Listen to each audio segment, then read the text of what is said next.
This episode of Out of Spec Reviews is brought to you by Magna. More on that later. Hello and welcome back to another Out of Spec Reviews video with the Ford F-150 Lightning and a tape measure. In our attempt to demystify this truck continuously, we asked for people to ask questions. And a lot of people have asked very specific questions about what size things are and how wide is something and how much room is in something. And yeah, basically a lot of important questions for people who are either about to be owners or are considering being owners of this F-150 Lightning. So this might be a little bit of a boring video, but it's also genuine consumer advice because there's a lot of people with some very specific questions. Let's get into it. So first things first, I'm going to show you the bed. 5.5 foot bed. This is, again, F-150. Ford didn't really change everything on this. They of course electrified it, which has some obvious perks, but it is the bed everyone pretty much knows and loves for an F-150. 5.5 feet and all the Pro Power on board. Of course, the Power Boost F-150 also has Pro Power on board, but this one has it even better. So I will measure this for you. I know we're working with some shadows here, but the bed, again, 5.5 feet. Just going to double check that because we double check everything here. And yes, 66 inches, which is 5.5 feet. Tiny bit extra, actually, 5.5 and a half. Width-wise, we're looking at, in the widest parts, about 65 inches, which is almost 5.5 feet. Not quite. But there are, of course, the tire or the wheel wells, which will limit you down to, yeah, about 4 feet, 2 inches. So they do, each one sticks out about 7 inches or so. And they're about 2.5 feet long. Yep. So that inhibits your space just a little bit. You do have a lot of tie down points.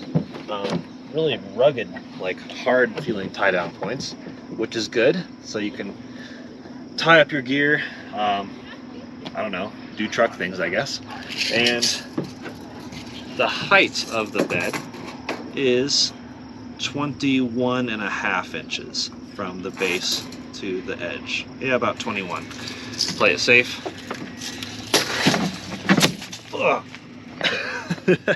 The actual length of the tailgate down is 92 inches, so you could actually fit something much longer, basically almost 8 feet, and it be supported all the way through. Of course, you can tie that down, you'd want to, but that's really pretty impressive. So the tailgate itself, yeah, is about 2 feet tall, so that makes sense. 5.5 bed becomes about 7.5 feet bed, just supported by the tailgate. The tailgate itself has a lot of measurements on it.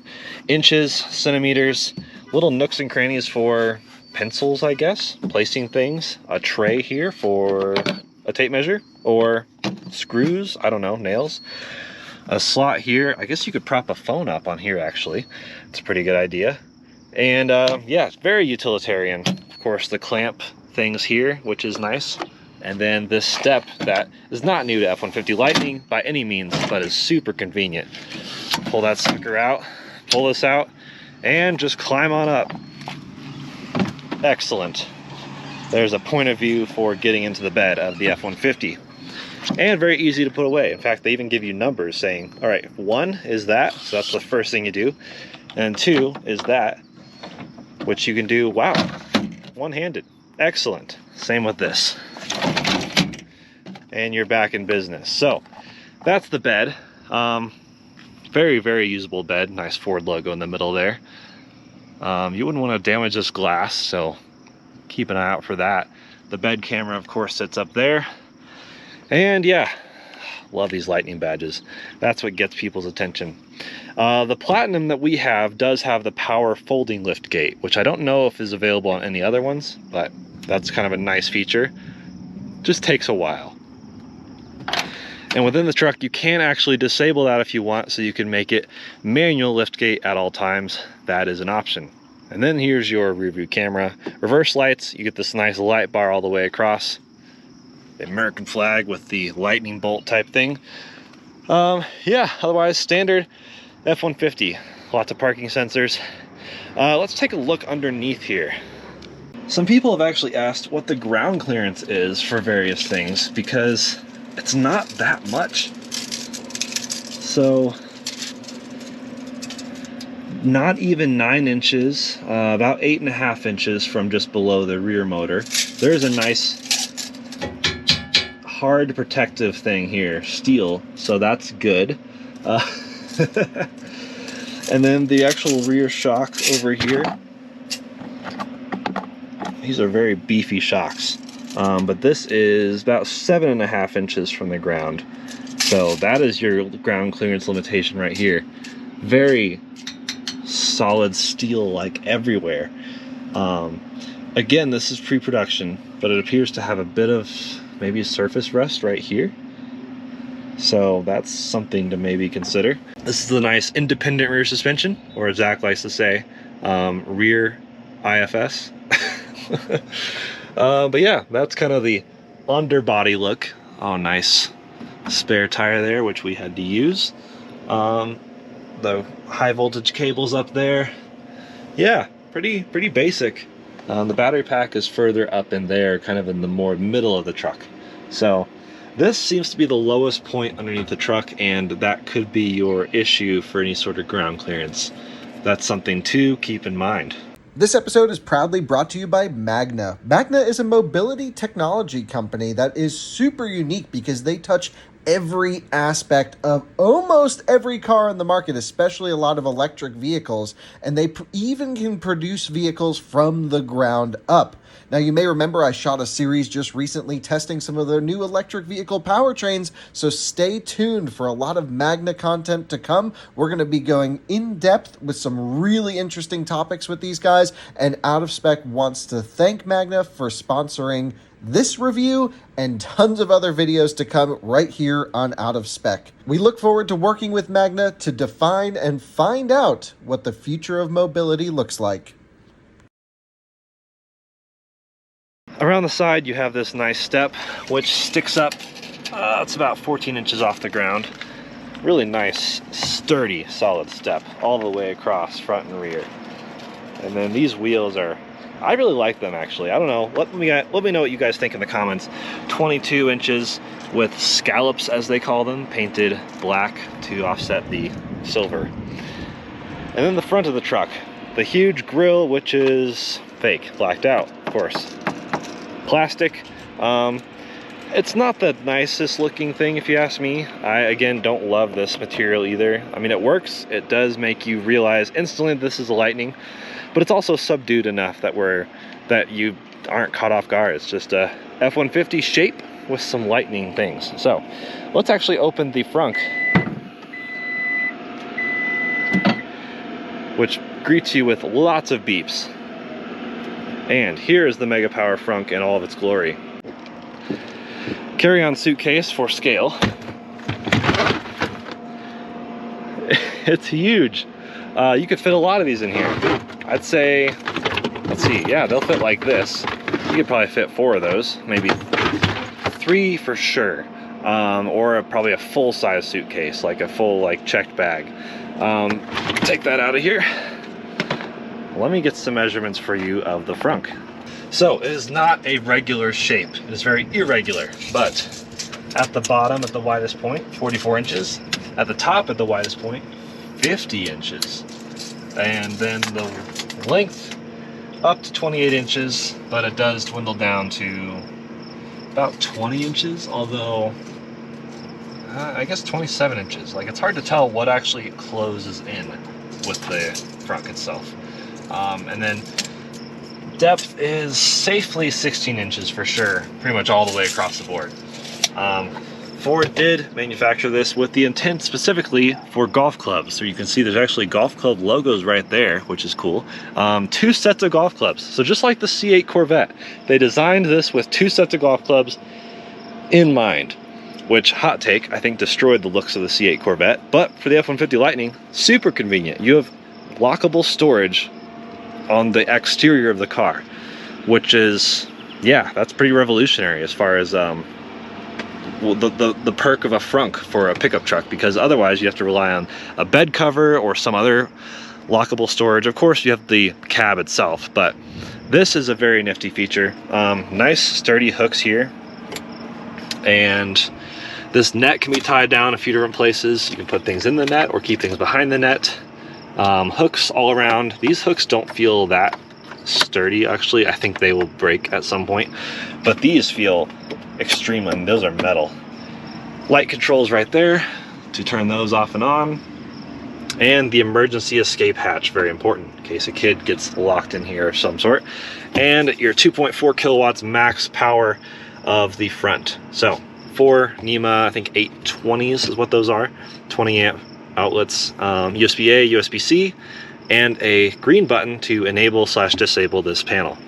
If you leave this cover open, the truck will actually notify you inside if you start driving, saying, hey, the cover was left open. Do you want to provide 175 watts of power to the frunk? Because that is what you can provide if the frunk is actually closed.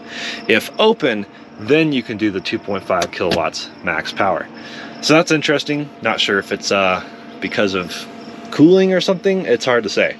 But we did a whole video on the Pro Power onboard system. Go check that out. But that is the front part. This is actually a false floor, which opens up to show you, yeah, a drain. So you can fill this with ice, drinks, tailgate, frunk gate, I don't know what you call it. This can actually slot in all these different places to basically split your cargo however you want. So very, very dynamic, and it can be flipped over. I flipped it over so that I could show you these 400 liters, 400 pounds. These are kind of like cup holders, I guess. Inch measurements right there. A couple little, I don't know, they're kind of useless, but they're also kind of cool, I guess. And then within there was the Ford charging thing, EVSE, electric vehicle supply equipment. This is not a charger. The charger is built into the truck, but this will supply power to the lightning from your wall or from your lightning to another vehicle. They even talk about this, charging other EVs with your F-150. This paper was included, and it shows the 30 amp connector, which is this, the NEMA 1450. And then you have your standard wall outlet one. Both of these can plug into this. A nice J1772 connector with a nice Ford logo right there. Feels really solid built. All of this feels extremely solid. On par with Tesla, better than some other ones I've seen. And then it shows a picture of this adapter, if you can see that there. And that is interesting because this is an L1430P to 1450R adapter. Because, as you may notice, this will not plug into the actual bed of the truck. The bed is actually the 1430, which is just a different standard right there. So this won't go into that. You have to have an adapter, which some people in the forums have said they've received, I think, with their trucks, or it was rumored to be. But this piece of paper officially says not included, but available aftermarket by things like Park World and such. So this adapter, you can find it online, I think like anywhere from $20 to $40. I wouldn't cheap out at it, honestly. Get a good one, get a solid one. But Ford officially mentions Park World in there. So that's that for the Mega Power Frunk in all of its glory. Nice, huge, scooped area. I mean, it's really a genius use case. And unlike like the Rivian, they actually sculpted out the front so you can have very low loading height. I mean, this is like standard CUV height, maybe a little bit taller, but still way shorter than like scooping things over the front. So that's why the grille itself goes up with it.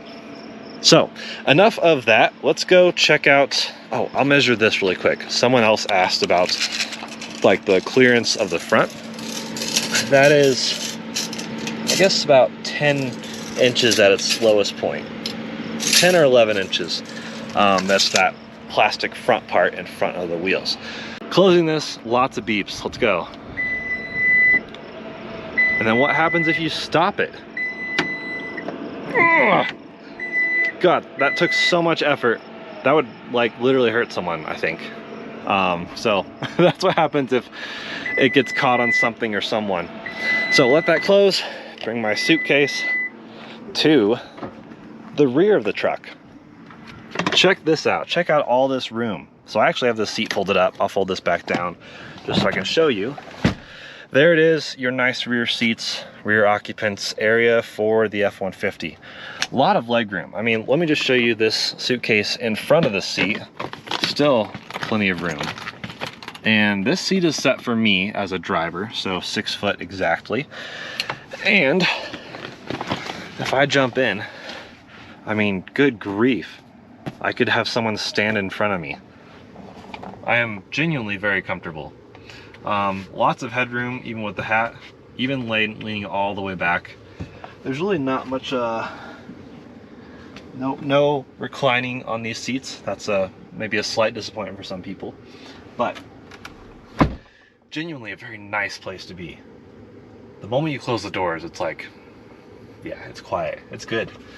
Really quick assessment of the materials. You'll have this like nice wood right here. There's not much wood, like they mention it as a feature, but it's literally just small little pieces on the door right there and the door right there. That is it, which is funny because in my head I thought it was going to be more, and I remembered it as more. It does stand out. On the backs you do have a bit of storage space right here. It's not really cup holder shaped, but it would fit a small cup or bottle, like I mean, I don't know. Here's the tape measure for reference. So it is decent size. And window switch, the door handle, which is a bit strange. Some people typically reach for something bigger than that, but nice materials. This is suede right here, leather. You have white piping, contrast stitching, nice armrest. I'm really impressed with this. Nice speaker grills down here for the B&O Unleashed system. Seat back pockets, very nice, soft lined. I would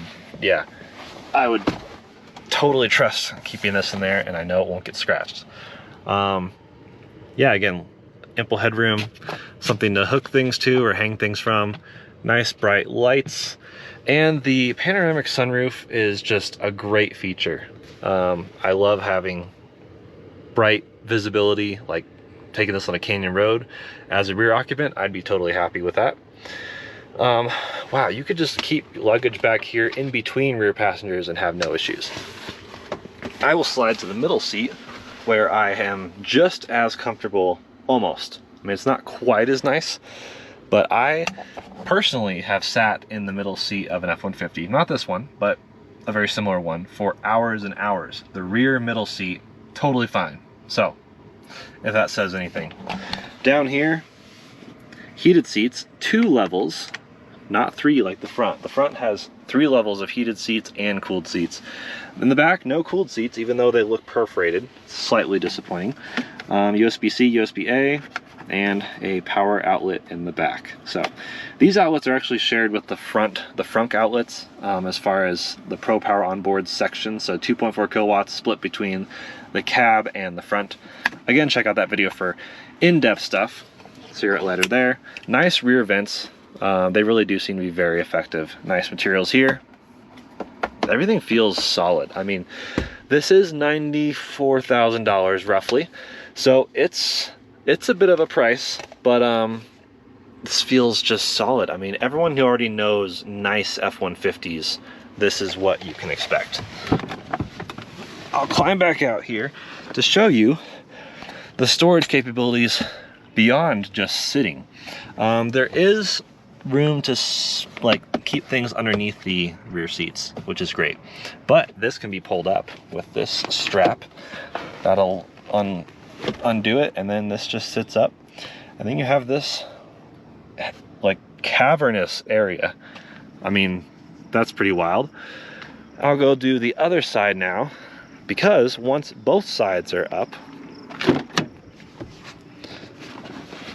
you can actually pull out the underseat storage. So this currently says locked. You can unlock it from either side, which is nice. Pull that up and then pull this up. That locks into place. Now you have basically a cubby slash cavern thing.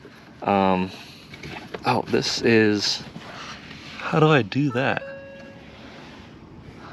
The vehicle shuts off in 27 seconds. Oh, okay, that's fine.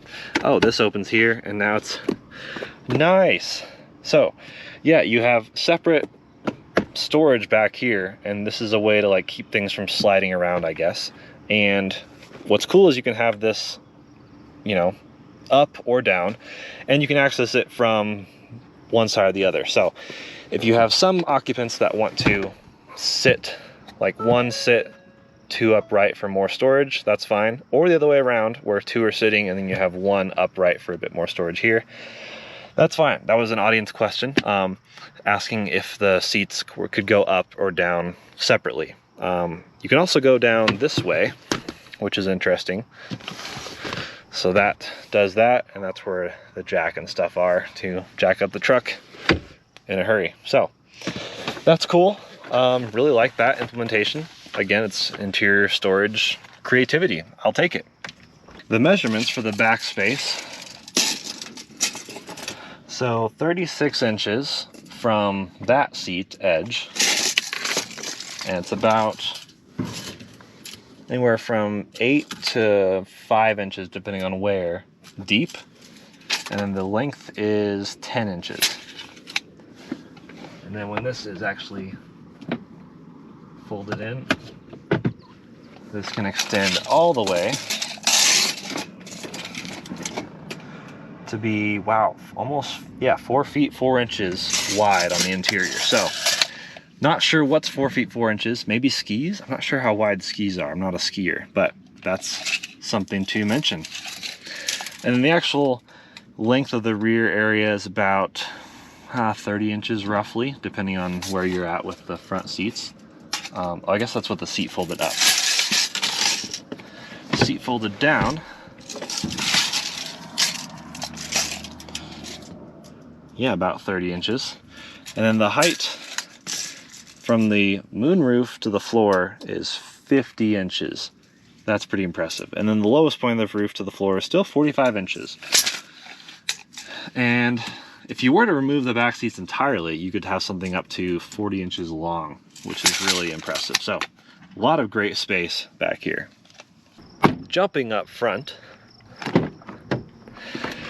the niceness continues. It's pretty much the same type of door, different cubby up here, and then more cubbies down here, another cubby here in the middle of the door. Nice materials continue.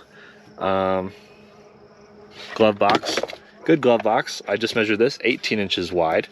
This one is a second glove box, 12 inches wide, about 4 inches deep, 2 inches tall. So you can't quite fit like a hat in there, but you could fit phones or, hey, gloves. What a concept. Put gloves in your glove box, or snacks. I'd probably have all my snacks in this one, and then all the, you know, the junk that like goes from your house junk drawer into your junk glove box. That's totally a thing, right? But these seats are very nice. Heated, ventilated, massage, fully adjustable, up and down, 360-degree lumbar support. This can come out and be put back. And then the headrests are nice with a B&O logo in them, which makes me think they have speakers in them. I'm not positive on that. Nice platinum badging everywhere to remind you you bought the nicest F-150 Lightning. Yeah, more speakers up here. Speakers everywhere. A lot of speakers with this B&O Unleashed system. Bit more storage down here. I don't really know what this would be used for. It's really weird shape, weird space, but I guess it's functional. Down here, got some things plugged in, but yeah, phone, wireless phone charger, bit more storage, USB-C, USB-A. Again, a cool phone holder right here.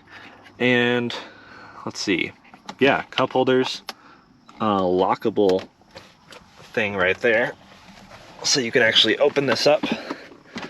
And hat for reference, I mean, you can just lose your hat in there. It's so big, such a huge storage capacity. And USB-C, USB-A, again, everywhere. USB-C and USB-A, I love it.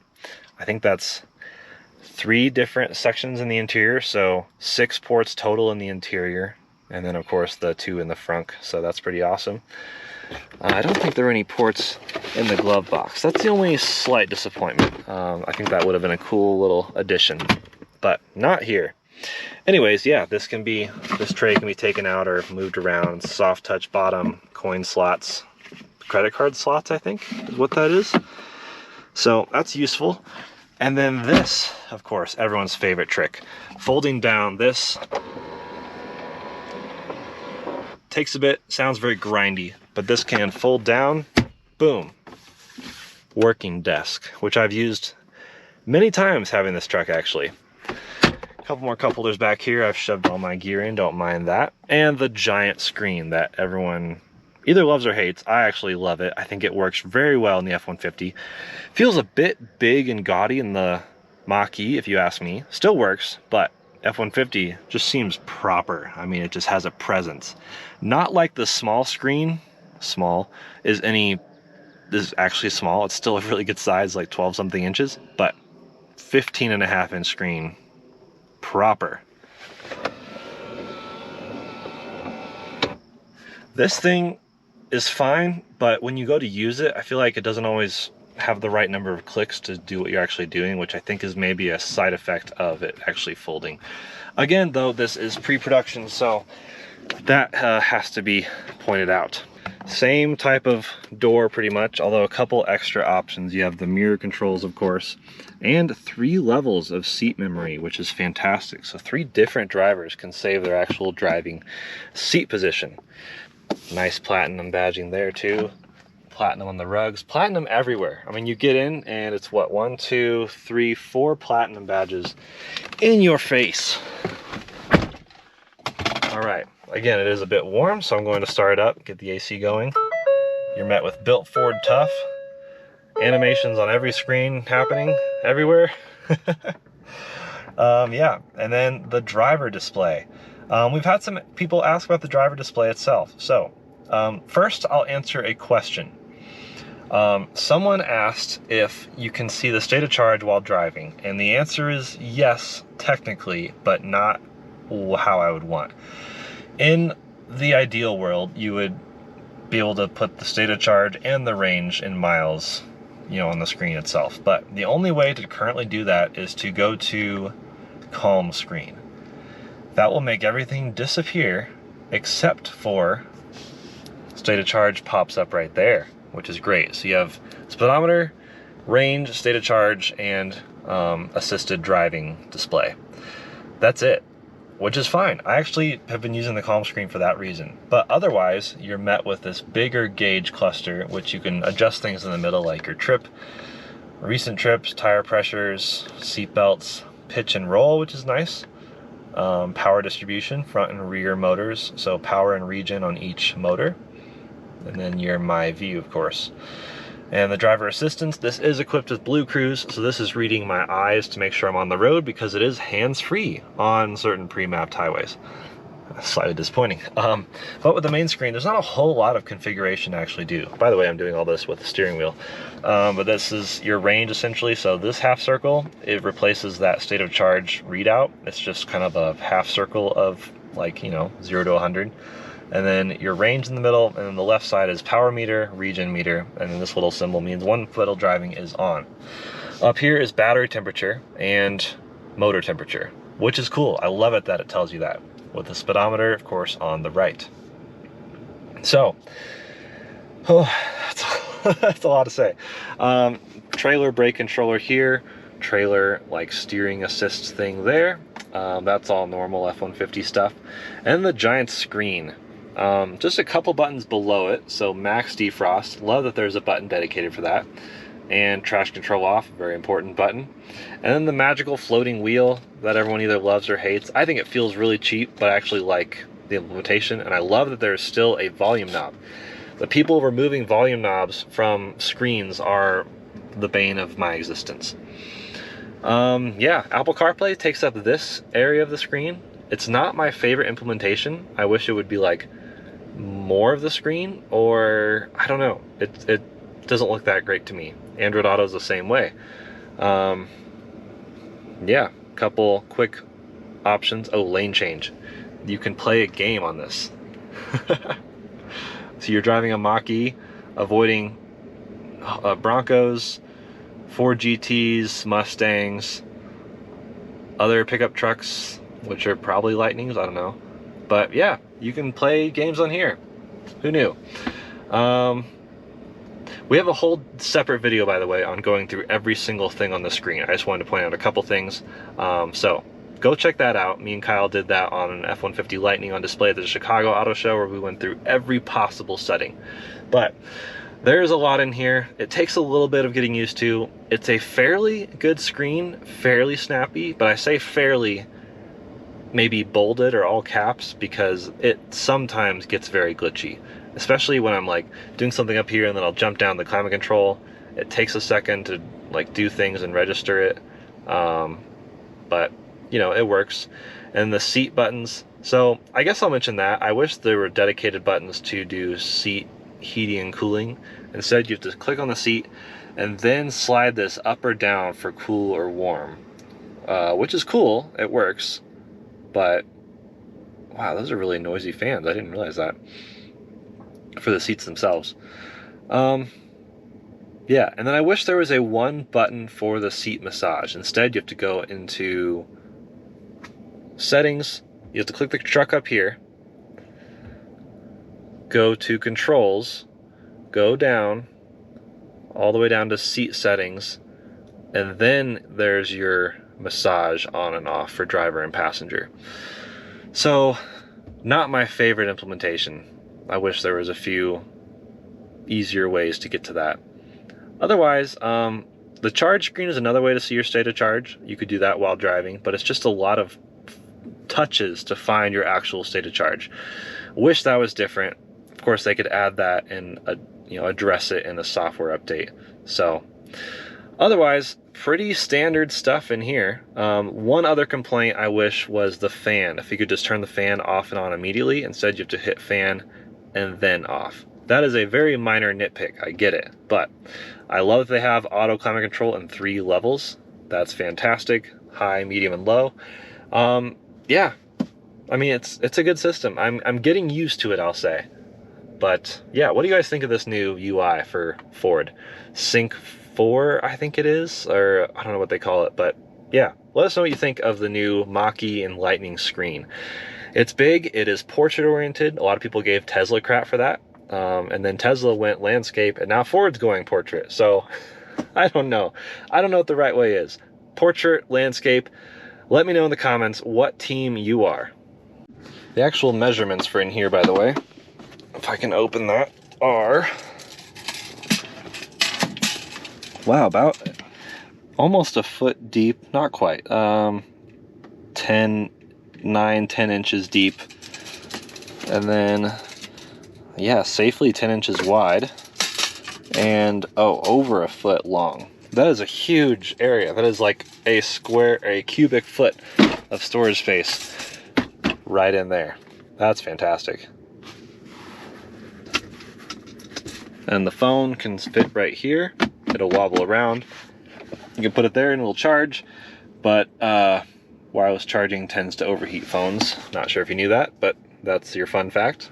Another important question someone asked on behalf of ranchers is, can you creep forward with the door open?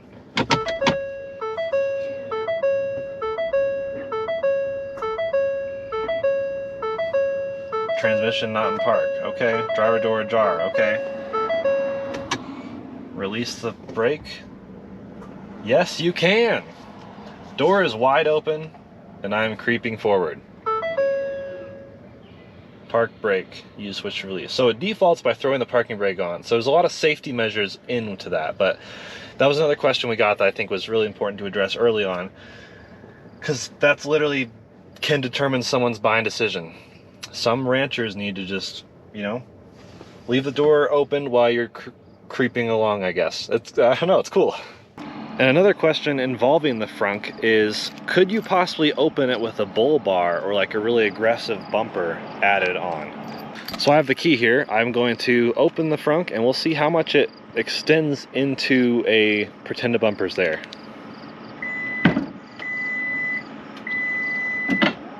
Very little. So it really depends on the bumper, I guess. If it's a bull bar or an aggressive bumper that's very close to the grill, that could interfere. And keep in mind that could also interfere with you loading things into the frunk. Still usable, but again, depending on the bar itself. But I'm gonna close that. So thank you guys for joining this maybe boring, maybe interesting, deeper look at all the intricacies and nooks and crannies. Where does that phrase even come from? Of the F-150 Lightning. Again, keep coming with your questions. We have a lot we're working on with this truck. I mean, so much. So, thank you for watching, and we'll see you in another Lightning video very soon.